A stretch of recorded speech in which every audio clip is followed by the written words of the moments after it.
Okay, so next up we have Blackbeard. I want to say this is Goku, if I remember correctly.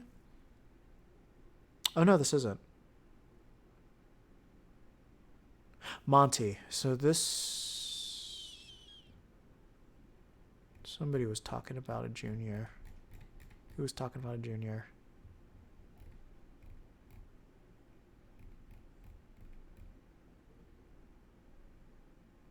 Um This is old. This is really old. I feel like I went over this. I could be wrong though. Okay, let's look at this.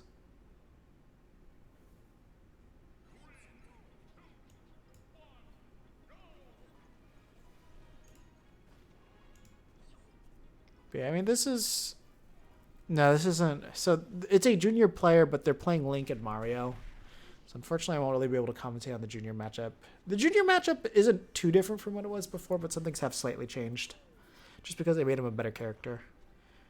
But Mario is like easily one of the most straightforward matchups in the world. If you're playing bad, Mario's gonna win. If you're playing fine, then Duck Hunt has the slight edge.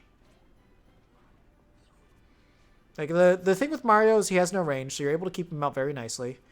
And then like because he has no range, he has a really hard time actually dealing with projectiles if you know what you're doing against trapping him. Also, he does not have a answer to shield can at all. He has to just completely get blown up by that whenever you go for it. So that's something you can abuse quite a lot. See that's very good there.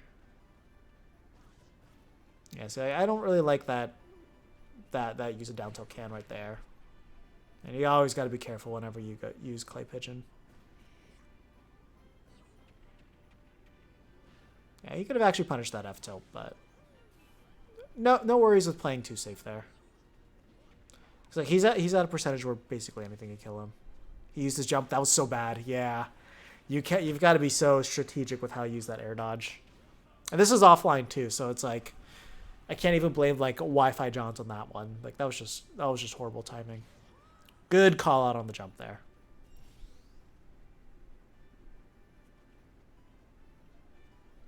Tash grab.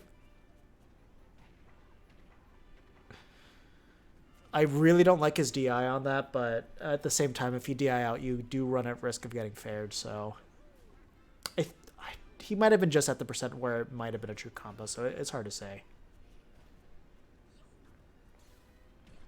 I will say that's the one thing I got a little bit more difficult about this matchup is like he does have like some really cheesy true combo kills. Mario does at the very least. So if you don't know what those setups are, then that can be a little rough. Ah, yeah. Yeah, so with me personally, if my opponent is like at 20%, if I get a clay pigeon, I'll do fair. So you do sour spot, forward air, then land, and then you just do another fair, and then you just go for your projectile setups there. That's a really good setup there. Oh no, that was a back air. Yeah.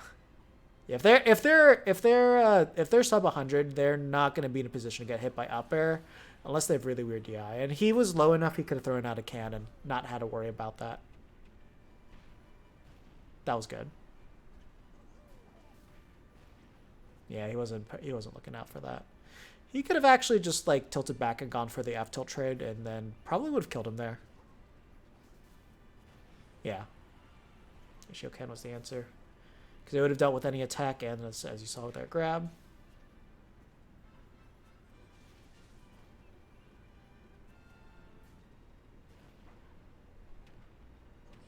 Yeah, he's not paying enough attention to what Mario is doing and how close he is. If once he kind of gets that burst range like set in motion, like in mind, then you're gonna be able to just deal with this pressure a lot better.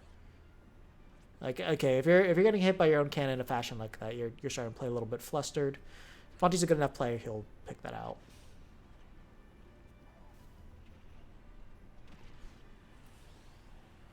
That was a good trade. Not one that needed to happen, but regardless, getting the stock was the most important thing there.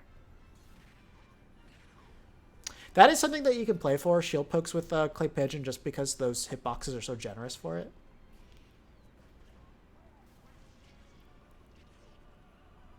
Oh man, you should have continued the up air pressure, yeah, because like when you hit Mario with up air at like 100 at like 50%, then you have enough time to throw out the can. But if not, just pressure with the up airs.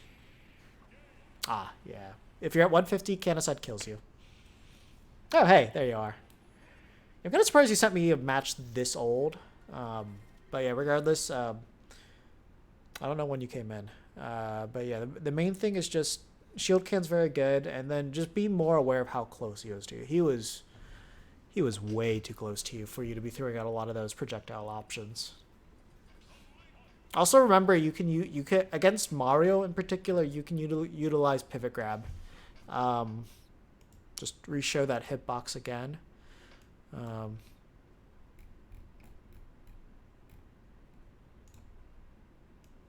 Yeah, just remember that your pivot grab is busted, and there is absolutely nothing Mario can do to get around this. Like this grab box kind of invalidates. this grab box invalidates a lot of approaches. Yes, like he's got fireballs, yes, but I mean, let's show that in a little bit more detail again. So let me do this.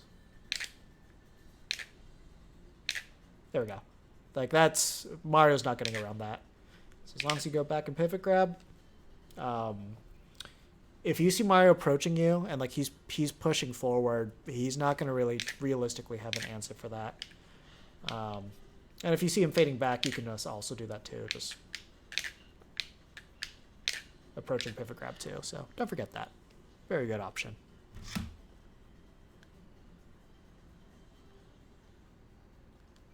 Okay, now let's throw it back here. Yeah, because now we're going to Link. Link's a very different matchup. It did change with the game too. So a lot of things still stay the same, but because of Bomb changed so much with the matchup.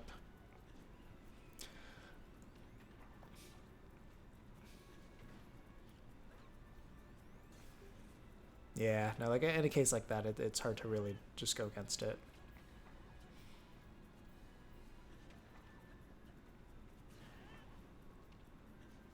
Yeah, make sure you have your text down.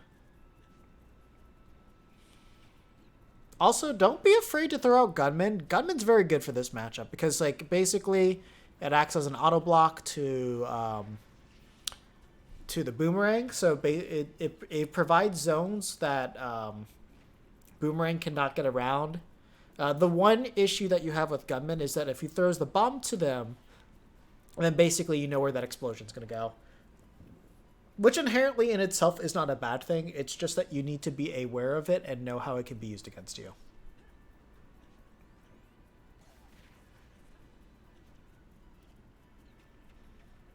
Yeah, that's one issue that I see right now. It's like I don't see you throwing out Gunman because Gunman, the main importance of Gunman is that it provides a permanent safe zone against Link. And just being able to have that relieves so much of the pressure that he might otherwise give you on stage.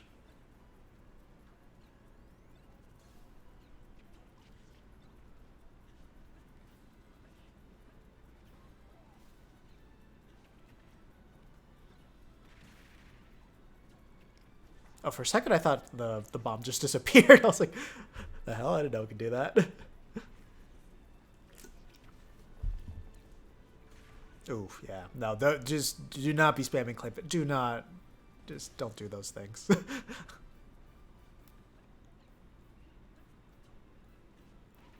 Yeah, like, you need to be... When you're fighting against Bomb, and if you're not throwing out Gunman, you just need to be mobile. And then, like, kind of find your way to close in.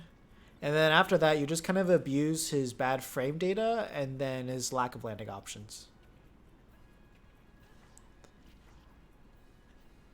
Like, Nair's really good. Nair, he's got that really good fast fall speed. And then, so he's able to catch you, but as long as you are ready for the option, then it can't really catch you.